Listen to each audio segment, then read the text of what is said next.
Welcome back friends in the computer updated classes. तो आज से हम कंप्यूटर की अपडेटेड क्लासेस स्टार्ट कर रहे हैं। सबसे पहला टॉपिक हमने जो उठाया है वो है सीपीयू।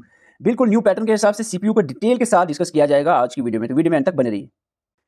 जो भी इसमें से किसी भी एग्जाम की तैयारी कर रहे हैं हमारे साथ मिलकर तैयारी कर सकते हैं। हमारी एप्लीकेशन का लिंक आपको डिस्क्रिप्शन और कमेंट बॉक्स में मिल जाएगा, वहां पर विजिट कर सकते हैं।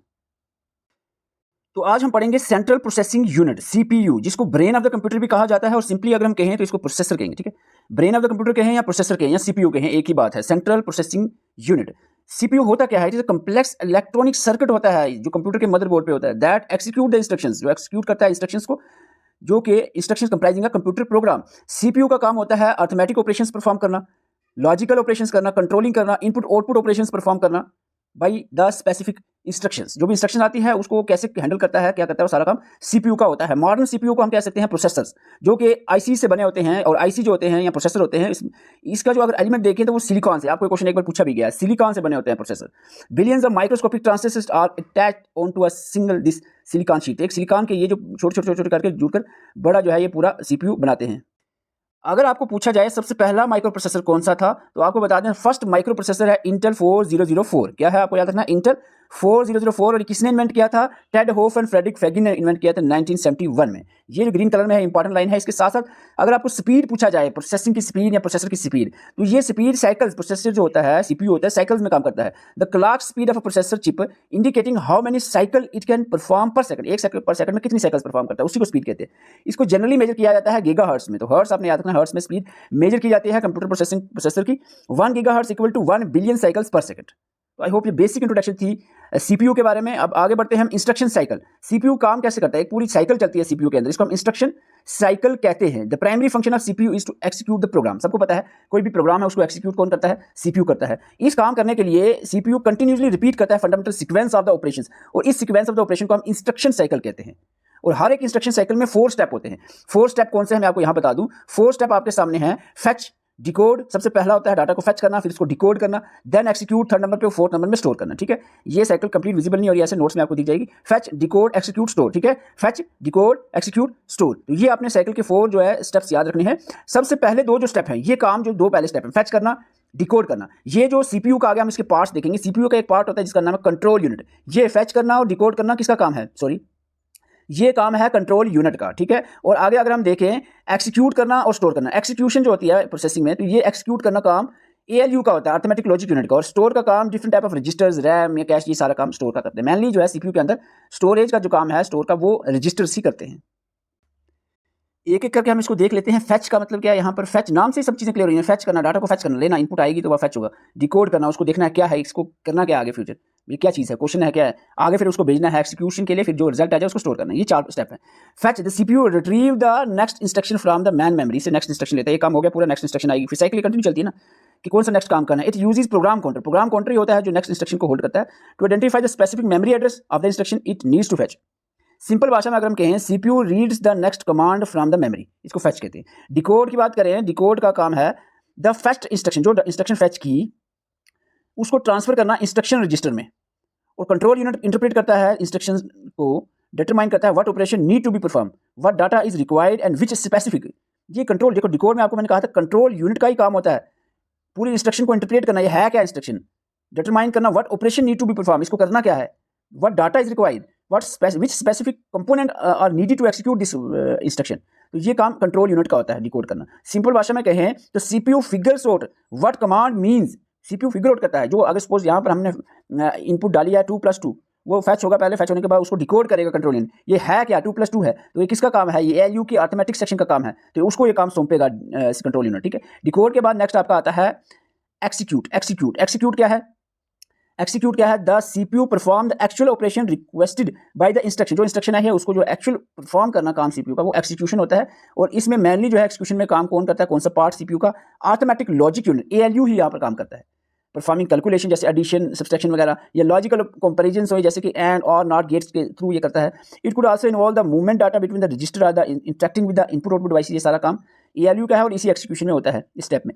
सिंपल बोर्ड में कहें the CPU does the work. पहले देखो सिंपल भाषा में आपको मैंने बताया था पहला स्टेप क्या था, पहला था कि CPU read the command, next command from the memory, फिर हमने कहा CPU figure out what command means, तीसरा हमने कहा the CPU does the work, और चौथा सिंपल भाषा में कहूं तो सीपीयू सेव द आंसर, अब 2+2 को पूरा घुमाया साइकिल तो आंसर जो आएगा 4 जो सेव हो जाएगा कहाँ पर, एक्यूमुलेटर। रजिस्टर की कौन सी टाइप में, एक्यूमुलेटर में, ठीक है। द रिजल्ट स्टोर में क्या होता है, the result of the execution is save depending on the instruction, the result may be written back to a temporary internal register like accumulator for immediate use in the next instruction, or it may be written back, या तो direct सीधा RAM पर चला जाता है, RAM में चला जाता है प्राइमरी मेमोरी में, या फिर वो जो है टेम्परेरी एक्यूमुलेटर में स्टोर रहता है, ठीक है। तो ये था इंस्ट्रक्शन साइकिल के रिलेटेड, ठीक है, इसमें कोई दिक्कत नहीं होनी चाहिए आपको। इंस्ट्रक्शन साइकिल के बाद हम मैनली आते हैं, ये हमारा मैन है, आज पढ़ना है। आज हम सीपीयू और इसके कंपोनेंट पढ़ेंगे मैनली। इसके अलावा कुछ एडिशनल टॉपिक सीपीयू के रिलेटेड जो आजकल के एग्जाम में पूछे जा रहे हैं, वो सारे हम एक एक करके कवर करेंगे, लेकिन उस पे जाने से पहले आपको ये 3 कंपोनेंट अच्छे से तैयार होने चाहिए। एक एक करके बिल्कुल तसल्ली के साथ। सीपीयू के 3 कंपोनेंट होते हैं, ALU arithmetic logic unit, control unit और memory unit that is register, ठीक है। एक एक करके सबसे पहला हमारा जो स्टार्ट करेंगे हम, वो है आपका अर्थमेटिक लॉजिक यूनिट। क्लियर, क्या हम पढ़ेंगे, पहला पढ़ेंगे हम arithmetic logic unit that is ALU. ALU is often considered as fundamental building block of the CPU. ALU के मेन काम तो यही करता है एक्सिक्यूशन का, कोई भी इंस्ट्रक्शन आएगी उसको क्या करना, 2+2 4 कौन करेगा, अर्थमेटिक लॉजिक यूनिट ही करेगा ना। It is responsible for all mathematical and logical processing, जितनी भी मैथमेटिकल एंड लॉजिकल प्रोसेसिंग है उसको कौन करता है, अर्थमेटिक लॉजिक यूनिट ही करता है। इसके 2 सब पार्ट्स होते हैं, अर्थमेटिक सेक्शन, 2 सेक्शंस होती हैं, लॉजिक सेक्शन, ठीक है। अर्थमेटिक सेक्शन का काम होता है मैथमेटिकल ऑपरेशन जैसे कि एडिशन, सब्सट्रैक्शन, मल्टीप्लिकेशन और डिवीजन परफॉर्म करना। दूसरी तरफ लॉजिक सेक्शन जो है, इसका काम होता है लॉजिकल ऑपरेशंस जैसे कि comparing the data, matching, selecting, merging the data जैसे काम करना, ठीक है। तो ये आपने अर्थमेटिक लॉजिक यूनिट के बारे में बेसिक याद रखना है, इसकी डेफिनेशन क्या है और इसके 2 सब टाइप क्या हैं। अगर हम वर्किंग की बात करें एएलयू की वर्किंग की बात करें तो एएलयू में क्या होता है, प्रोसेस कैसे चलता है पूरा। ए एंड जैसे फॉर एग्जांपल हम यहाँ पर बताएं, A and B register 2 registers हैं, जैसे मैंने 2+2 किया, यहाँ पर 2 अलग अलग 2 अलग रजिस्टर लेकर जाएगा, इसी अलग रजिस्टर, नंबर ऑफ रजिस्टर्स होते हैं। A and B register hold the input data and accumulator जो है receive the result of the operations, ये आपको पता है, ठीक है।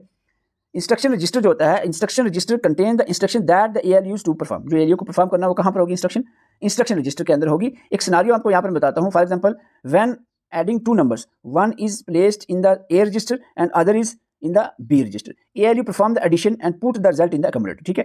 मैंने आपको पहले बताया था, ए रजिस्टर 1 लेकर आया, दूसरा रजिस्टर 1 लेकर आया, और रिजल्ट क्या है आया, आप एएलयू ने क्या परफॉर्म किया, जिसको एक्सिक्यूट किया, 2 रिजल्ट आ गया, वो कहाँ पर टेम्परेरी स्टोर हुआ, एक्यूमुलेटर पे। तो ये सिनेरियो 1 पे आपको समझ आएगा। अगर हम देखें whether this is a logical और अर्थमेटिकल ऑपरेशन, चाहे लॉजिकल हो या अर्थमेटिकल ऑपरेशन हो, the accumulator content is then placed into the cache memory location reserved by the program for the result. There is another type of operation performed by the ALU. The result is an address in the memory and it is used to calculate a new location in the memory begin loading instruction. The result is placed into the instruction pointer register. देखो ये आपको मैं यहाँ आपको शायद समझ नहीं आया होगा, कोई बात नहीं, आपको ये जो कंसेप्ट है आपको रजिस्टर्स की टाइप्स में समझ आ जाएगा। रजिस्टर के टाइप्स का इंपॉर्टेंट रोल रहता है यहाँ पर। ये इंस्ट्रक्शन जो आपको है वो सारा रजिस्टर में ही क्लियर हो जाएगा, हम रजिस्टर पढ़ेंगे आगे। लेकिन आपको बता दूँ अभी हम क्या पढ़ रहे हैं, बताओ। सीपीयू के 3 पार्ट हैं, एएलयू, कंट्रोल यूनिट, रजिस्टर। अभी हम एएलयू कह रहे हैं। एएलयू आपको मैंने बताया जो एक्सिक्यूट करता है, प्रोसेस करता है, काम करता है, ठीक है, मैन काम। उसके 2 सेक्शंस मैंने बताई, अर्थमेटिक सेक्शन कैलकुलेशन करती है और कंपेयरिंग वगैरह लॉजिकल काम जो है वो कौन करता है, लॉजिकल सेक्शन। और जो लॉजिकल काम होते हैं, जो भी काम लॉजिकल प्रोसेसिंग होती है, ये एएलयू के अंदर जो करता है वो कौन होता है, सर्किट्स होते हैं, और वो कौन से सर्किट, उसको हम लॉजिक गेट्स कहते हैं। तो लॉजिक गेट यहाँ पर पढ़ना बनता है, ठीक है। हालांकि अभी इस पर खुल के क्वेश्चन नहीं आया, थोड़ा एक बार देखने को मिला था, लेकिन इस बार मैक्सिमम चांस है कि एएलयू में लॉजिक गेट्स पे क्वेश्चन बन सकता है। इतना कोई मुश्किल नहीं है, 2-3 मिनट लगेंगे, लॉजिक गेट आपका क्लियर हो जाएगा। What is logic gate? Logic gate is the basic building block of any digital circuit और कंप्यूटर सिस्टम। किसी भी कंप्यूटर सिस्टम का जो बेसिक बिल्डिंग ब्लॉक, इसका जो सर्किट होता है, बेसिक सर्किट, वो सर्किट जो है ना, वो सर्किट जो ऐसे सीपीयू के अंदर सर्किट है, वो क्या है, लॉजिक गेट्स ही होते हैं। It is an electronic circuit. ये क्या है, इलेक्ट्रॉनिक सर्किट है that makes the logical decision based on the input it receive. जो भी इनपुट आता है उसका लॉजिकल डिसीजन तैयार करना, वो किसका काम होता है, लॉजिक गेट्स का। एएलयू के अंदर लॉजिकल परफॉर्मेंस जो होती है वो लॉजिक गेट्स ही परफॉर्म करता है।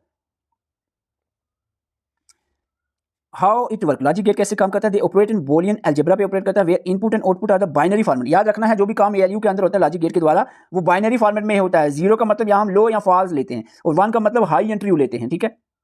पहला क्वेश्चन तो आपको यहीं से बन सकता है कैटेगरीज पे।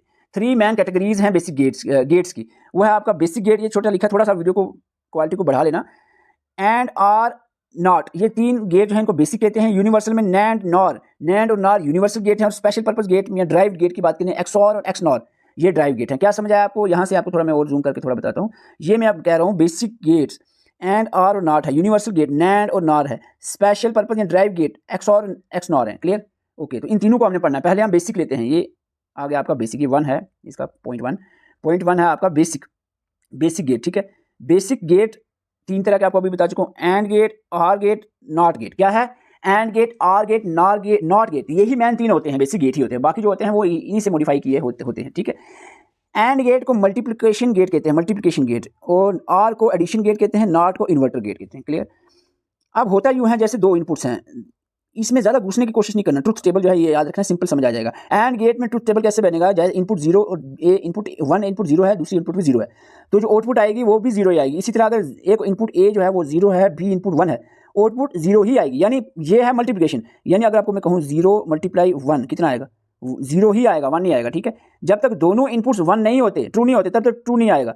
अगर एक इनपुट ट्रू है तो ये है आपका एंड गेट, 0 है तो 0 ही रहेगा, 0 1 है तब भी 0 ही रहेगा, 1 0 है तब भी 0 ही रहेगा। अगर 1 1 दोनों इनपुट्स जो है वो ट्रू हैं तो रिजल्ट ट्रू आएगा, ट्रू यानी 1 है तो 1 आएगा, ठीक है। ये है आपका एंड गेट। क्या है फंक्शन, आउटपुट इज 1 यानी true only if all inputs are 1, सभी इनपुट 1 होंगे तब भी आउटपुट 1 आएगा, अदरवाइज जो है 0 ही आएगा। ये है आपका एंड गेट, इसको मल्टीप्लिकेशन गेट कहते हैं। 0 × 0 0 ही होता है, 0 × 1 0 ही होता है, 1 × 1 अगर हम कहें तो 1 होगा, ठीक है। आर गेट दूसरी तरफ अगर हम देखें, इसको एडिशन गेट कहते हैं, एडिशन गेट, आउटपुट जो है इज 1 यानी true if one any one or both inputs are 1, दो में से एक भी अगर 1 हो तो आउटपुट 1 आएगा, यानी ये है आपका और गेट। इसका मतलब है 0 0 है तो 0 ही रहेगा, लेकिन अगर 0 1 है तो 1 आ जाएगा, या 1 0 है तभी 1 आएगा, 1 1 है तभी 1 आएगा, ठीक है। कोई एक या दोनों 1 हो जाए, ट्रू हो जाए तो रिजल्ट में आउटपुट में ट्रू आएगा, लेकिन दोनों अगर फॉल्स हैं या 0 है तो उसको 0 ही लिखा जाएगा। ये है आपका आर गेट। क्लियर। और नॉट गेट उल्टा होता है, उल्टा मतलब अगर input reverse, simply reverse the input, जैसे अगर इनपुट 0 है तो आउटपुट 1 आ जाएगा, आउटपुट 1 है तो इनपुट 0 आ जाएगा। मुझे बताओ, एक मिनट में आपको लूँगा, इसमें कोई दिक्कत है बेसिक गेट में? सिंपली आपने समझना है, एंड गेट में है 0 0 0 0 1 तब भी 0, 1 0 तब भी 0, 1 1 हो गया तब 1 आएगा, यानी दोनों इनपुट में अगर ट्रू है, दोनों इनपुट में ट्रू है तब ट्रू आएगा रिजल्ट आउटपुट, अदरवाइज एक में अगर ट्रू है यानी 1 है तो वो 1 नहीं आएगा। आर में किसी एक में या दोनों में 1 आ जाएगा, 1 आ जाएगा, यानी 0 1 है तो 1 आ जाएगा, 1 1 है तभी 1 ही आ जाएगा, किसी एक या दोनों में इफ एनी आर 1 और बोथ इनपुट्स आर 1 आउटपुट जो है 1 आएगा, ठीक है। नॉट गेट में उल्टा हो जाएगा, अगर इनपुट 0 है तो आउटपुट 1, अगर आउटपुट 1 है तो इनपुट 1 है तो आउटपुट 0, ठीक है, उल्टा हो जाएगा। Basic get clear. ओके, आगे बढ़ते हैं यूनिवर्सल गेट। यूनिवर्सल गेट पहले आ गया नैंड, जिसको हम कहते हैं नॉट प्लस एंड, और दूसरा आ गया नॉर, जिसको हम कहते हैं नॉट प्लस और, ठीक है। यूनिवर्सल क्यों है? They are called universal gate because any other boolean gate जैसे एंड और नॉट, ये इन तीनों इस दोनों से बन सकते हैं, can be created using only NAND और only NOR gate. Clear. NAND और नॉर में क्या फर्क है? NAND it is exact opposite of the and के अपोजिट है, एंड के अपोजिट है। यहाँ पर अगर 0 0 है 1 आ जाएगा, 0 1 है तब भी 1 आ जाएगा, 1 0 है तब भी 1 आ जाएगा, लेकिन 1 1 हो गया, दोनों इनपुट्स अगर ट्रू हैं तो ये फॉल्स हो जाएगा, ठीक है। एंड में क्या है, दोनों इनपुट ट्रू हैं तो ट्रू आएगा ना, ये एंड के अपोजिट हो जाएगा नैंड, ठीक है। समझ लो नॉट एंड, ये समझ लो नॉट लिखा, नॉट एंड नहीं, ठीक है, एंड के अपोजिट। नॉर क्या होता है? नॉट और नहीं, आर के opposite, it is exact opposite of the or gate. Output is only 1 if all inputs are 0 0 0 1 आ जाएगा, 0 1 0 1 0 0 1 1 0, ठीक है, उसके अपोजिट आ जाएगा। स्पेशल पर्पज अगर हम देखें तो एक्सऑर गेट और एक्सनॉर गेट आएगा। एक्सऑर गेट, एक्सऑर क्या होता है? The output is 1 only when the input are different, 1 is 0 the other is 1, often called as odd parity gate. जैसे 0 0 0 आएगा, 1 0 1 1 0 1 1 1 0। अगर 0 0 है तो 0 ही रहेगा, 1 1 है तब भी 0 रहेगा, लेकिन डिफरेंट होना चाहिए। एक इनपुट 1 है दूसरा 0 है तो हम ट्रू लेंगे, 1 आएगा, या एक इनपुट 0 है प्लस दूसरा 1 है तो हम 1 लेंगे, दोनों अलग होने चाहिए। Output, the output is 1 only when inputs are different. Input जब डिफरेंट होंगे, 0 और 1 होगा, 0 और 1 होगा तब, दोनों 0 हो गया, दोनों 1 होगा, उस केस में दोनों में फॉल्स ही आएगा, 0 ही रहेगा। एक्सनॉर गेट में, ठीक है। एक्सनॉर क्या होता है? द अपोजिट ऑफ एक्सऑर के अपोजिट हो गया, जब दो सिमिलर होंगे, 1 1 होगा या 0 0 होगा तो 1 आएगा, अलग होगा 0 1 है तो उस केस में 0 ही आएगा, कोई दिक्कत। ये देखो एक्सऑर एक्सनॉर, एक्सऑर एक्सनॉर क्या है? एक्सऑर, ये एक्सऑर है, ये एक्सनॉर है, इसमें हमने कहा डिफरेंट होने चाहिए तो 1 आएगा, जैसे 0 1 और 1 0 के रिजल्ट में 1 आएगा। एक्सनॉर में हमने कहा कि सिमिलर होंगे तो 1, डिफरेंट होगा तो 0 आएगा, सिमिलर है तो 1, 0 0 का 1 1 1 का 0, सॉरी 1 1 का 1, बाकी जो बच गए 0 1 है 1 0 है उसका 0 ही आएगा, यानी डिफरेंट वाले का 0 ही रहेगा। ये आपने याद रखना। एक्सऑर थोड़ा सा मुझे पता है आपको हो सकता है कुछ स्टूडेंट के सर के ऊपर से चला गया हो, लेकिन जब आप नोट्स में ध्यान दोगे 10-20 मिनट उसको देखोगे अच्छे से वीडियो देखने के बाद, फिर आपके माइंड में आएगा हाँ ये तो ये बात थी, जब आपके सामने सीधा लिखा हुआ आएगा ना, तो इसीलिए नोट्स आप सामने रख के ही पढ़ा करो। मोबाइल में सही चीज़ें सारा स्लाइड सामने नहीं आती ना, इसलिए क्लियर नहीं होते कंसेप्ट। तो इतनी बात थी हमारे पार्ट 1 की। सीपीयू का पार्ट 1 हमारा हो चुका है। अब हम पार्ट 2 पे आते हैं। सीपीयू का दूसरा पार्ट है कंट्रोल यूनिट। यही तो मैन बंदा है, इसका काम है कंट्रोल करना पूरे सारी चीज़ों को। फैचिंग कैसे होगी उसको समझना, क्या है इसको किसको भेजना है, कौन परफॉर्म करेगा, कैसे परफॉर्म क्या करेगा, कैसे इनपुट आउटपुट डिवाइस लिंक रखना है, पूरी मैनेजमेंट जो है वो देखेगा control unit. Control unit act as a central nervous system और ट्रैफिक कोप एक ट्रैफिक वाला बंदा है, ये पुलिसमैन, ट्रैफिक पुलिस है, ये सेंट्रल नर्वस सिस्टम है सीपीयू का। Why it does not process itself, ये प्रोसेस नहीं करता, आपको पहले बता चुका हूँ, प्रोसेस एएलयू करता है, ये कोऑर्डिनेट करता है, it manage and coordinate the activities of all other components. Register क्या करेंगे, कैसे डाटा फेच होगा, कैसे क्या है वो इंस्ट्रक्शन, किसको भेजना है, कौन काम करेगा, कहाँ स्टोर होगा, ये सारी चीज़ें जो है कंट्रोल यूनिट देखता है। इसका फंक्शन इट फेच, थोड़ा सा मैं इसको जूम कर लूँ अगर, सॉरी ये ओके, थोड़ा आप क्वालिटी बढ़ा लेना क्योंकि मैंने इसको डेकोरेटिव किया है स्लाइड्स को, ताकि पढ़ने में मजा आए, तो हो सकता है इसमें थोड़े ब्लर हो जाए, तो क्वालिटी जो है 480 से ऊपर रखना आप। It fetches and decode the instruction from the main memory, ठीक है, पहले कह चुका हूँ 4 स्टेप होते हैं साइकिल के, fetch, decode, execute, store. Fetch और डिकोड का काम यही करता है control unit, from the main memory से डाटा को फेच करना, उसको डिकोड करना, डिटरमाइन करना necessary operations and involve device को, क्या नेसेसरी ऑपरेशन करना है वो समझना, कौन सी डिवाइस इन्वॉल्व है उसको पहुंचाना, generation specific control signals to execute the instruction. Coordination का काम, CPU direct the computer system to execute the store program instructions by communicating with the ALU registers, main memory and input device, it ensure the data flow. ये सारा काम जो है किसका, control unit का, ठीक है। फंक्शन कोऑर्डिनेशन आपको पता चल गया। कंट्रोल यूनिट का अगर हम फंक्शन थोड़ा और डिटेल से अगर हम देखें पॉइंट वाइज, तो आपको ऐसे देखना है, सबसे पहले इंस्ट्रक्शन को फेच करता है control unit, CU control unit, fetch the instruction from the RAM, RAM से फेच करता है, हो सकता है रैम से पहले, कभी कभार डायरेक्ट नहीं आती, फिर वो रजिस्टर में रहती है, रजिस्टर से आती है आगे। इंस्ट्रक्शन डिकोड करना, it decode the fetch instruction to operate, फिर इसको एक्जीक्यूट करवाना, CU send control signal to perform the operation like ALU for arithmetical and logic operation के लिए एएलयू के लिए भेजता है ये इंस्ट्रक्शंस को। Control flow management, control flow management, it control the flow bye updating the program counter.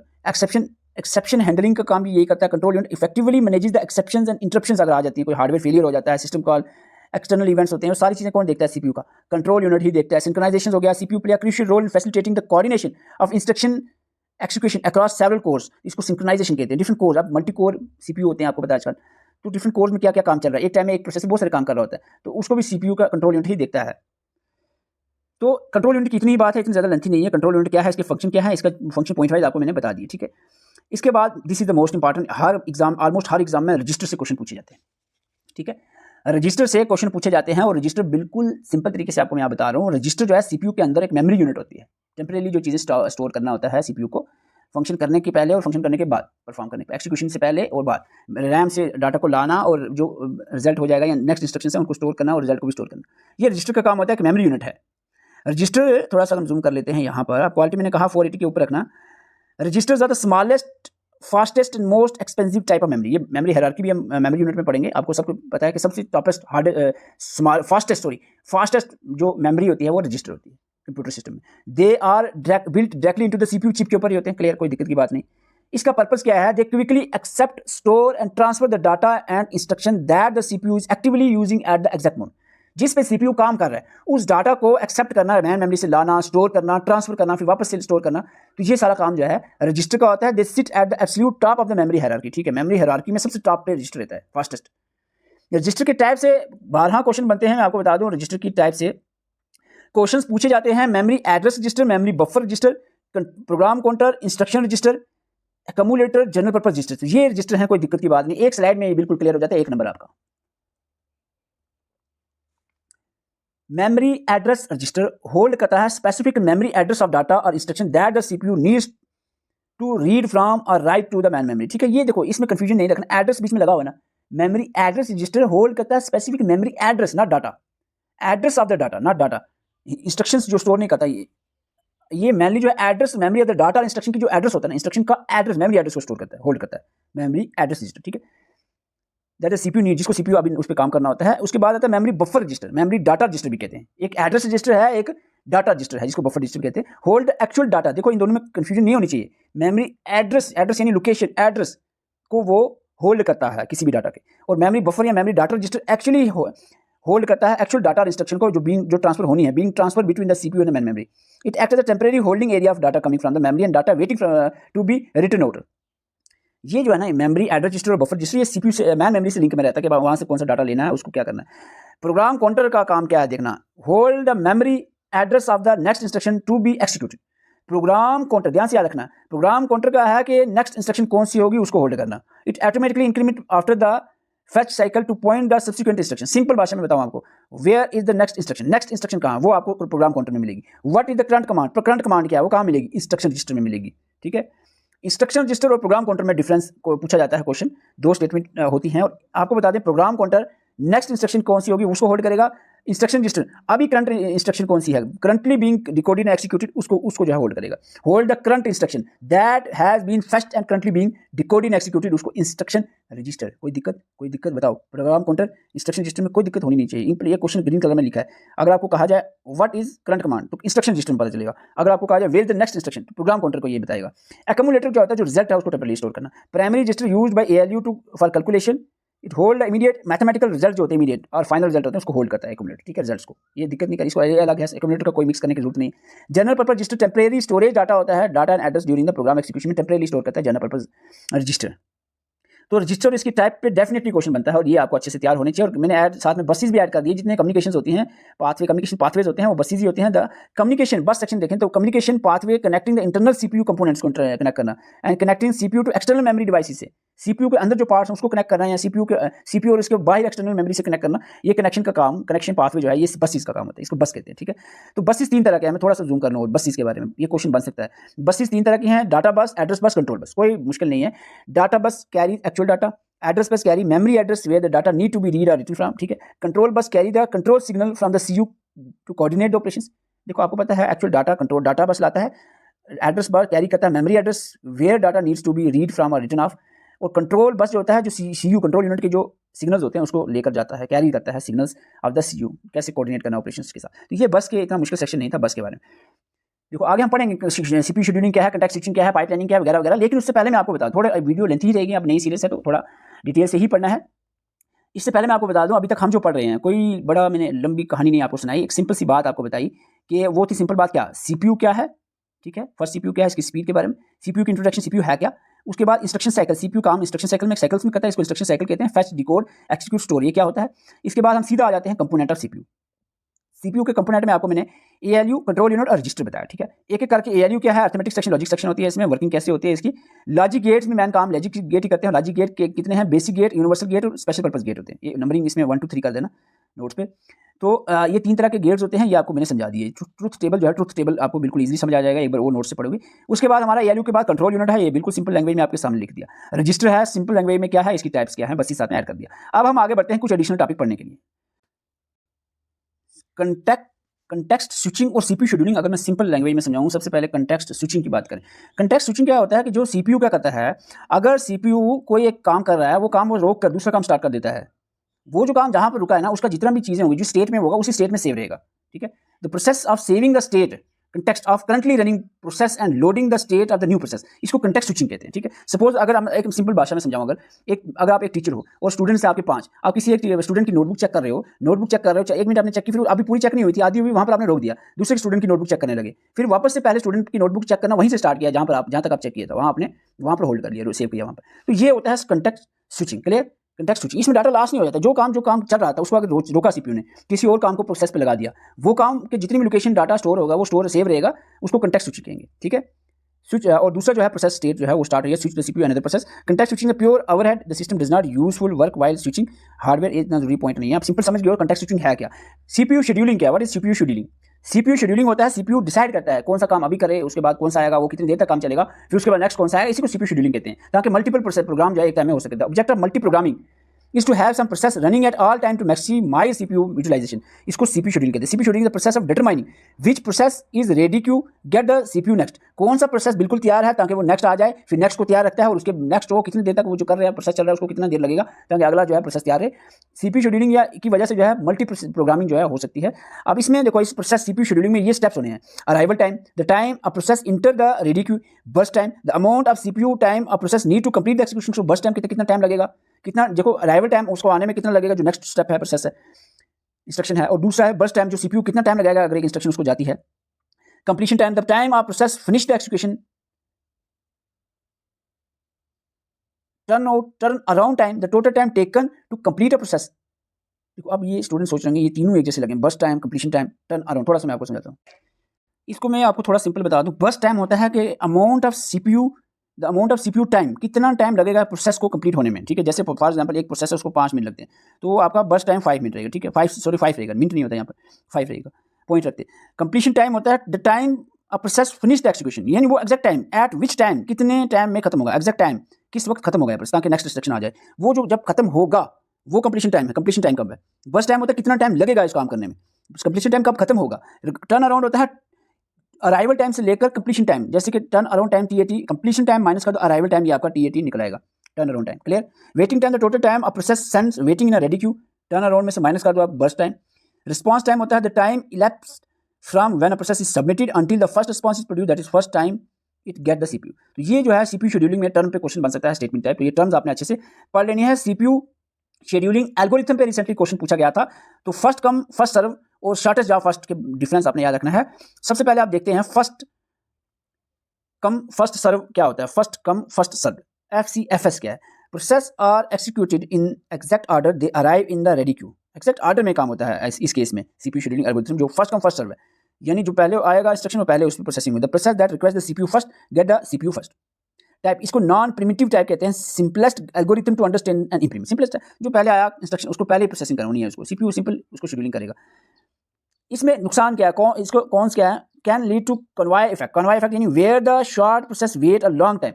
अगर एक बड़ा प्रोसेस CPU परफॉर्म कर रहा है, उसके पीछे एक छोटा सा काम था 2+2 क्या होता है, वो तो पीछे उसके अटक गया ना। ठीक है, ये इसका नुकसान है।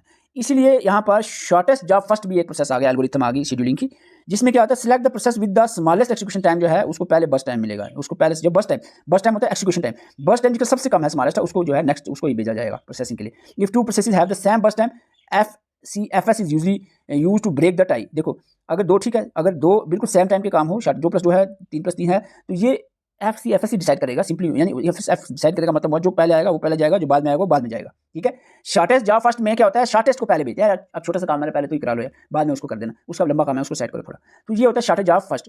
ठीक है, इसके बाद आगे आपके कुछ टर्म्स जैसे कि round robin, priority scheduling, multi queue scheduling. कोई इतनी टफ टेक्निकल टर्म्स नहीं है जो आप सोचो कि ये कहाँ से हमारे पल्ले पड़ेगी। इसको 2-3 बार रीड करना है आपको एकदम से। हो सकता है मेरी लैंग्वेज में आपको ना समझाए, लेकिन हमने जो लिख दिया ना यही काफ़ी है आपके लिए। हम जो लिखते हैं उस पर काम आप कर लो, वही काफ़ी है। हो सकता है किसी को नहीं किसी की भाषा समझ आती, लैंग्वेज समझ आती है, आप समझदार हैं आप खुद भी। मेन चीज़ होती है कंटेंट तैयार हो जाए, उसको पढ़ना समझना वो इतना मुश्किल नहीं होता। तो इस CPU हमने बिल्कुल तैयार कर दिया है, एप्लीकेशन पे हम अपलोड कर देंगे। इसके इसी लेवल के नोट्स सारे, एक डेमो लेक्चर हमने यूट्यूब पे अवेलेबल किया था। अगर आपको लगता है क्वालिटी पे हम काम कर सकते हैं, हम कर रहे हैं, अगर आपको लगता है तो आप हमारी एप्लीकेशन में विजिट करके पढ़ सकते हैं, बिल्कुल complete video lecture new pattern के, और कंप्लीट नए नोट्स आप वहाँ से ले सकते हैं। हालांकि जो पहले नोट्स हैं उसको एक बार अच्छे से पढ़ के साइड करना है, ऐसा नहीं है उसको फेंक दिए, उसको अच्छे से पढ़ कर साइड पर रख देना, क्योंकि उसमें भी तो काफ़ी चीज़ें हैं जो आपके काम की हैं। राउंड रॉबिन की बात करें, designed specially for time sharing system. Round robin किस लिए बनाया गया? टाइम शेयरिंग सिस्टम है। Each process is given small unit of CPU time, जिसको टाइम क्वांटम कहा गया, टाइम स्लाइस जिसको हम कहते हैं या टाइम क्वांटम कहते हैं। ये राउंड रॉबिन क्या होता है कि हर एक जो स्मॉल यूनिट है वो उसको CPU टाइम दिया जाए। आफ्टर दिस टाइम हैज, जब ये टाइम खत्म हो जाए तो process is primitive and added to the end of the ready queue. Primitive type का ये राउंड रॉबिन प्रिमिटिव नेचर होता है। प्रोज और कॉन्स क्या है? प्रोज क्या है? फेयर एलोकेशन हो गया ऑफ CPU को। एलोकेशन जो राउंड रॉबिन का काम एलोकेशन करना, जितना में टाइम बस टाइम को एलोकेट करना जो भी प्रोसेस आएगा। एक्सीलेंट फॉर इंटरेक्टिव सिस्टम, जैसे गुड रिस्पांस टाइम के लिए एक्सीलेंट है, फेयर एलोकेशन होती है राउंड रॉबिन की वजह से। क्रोज और इंप्लीकेशंस क्या है? Performance depend heavily on the size of the time quantum. If quantum is too large, round robin behaves like FCFS। If quantum is too small, context switching overhead become excessive. तो ये यहाँ पर देखो mixing हो रही है।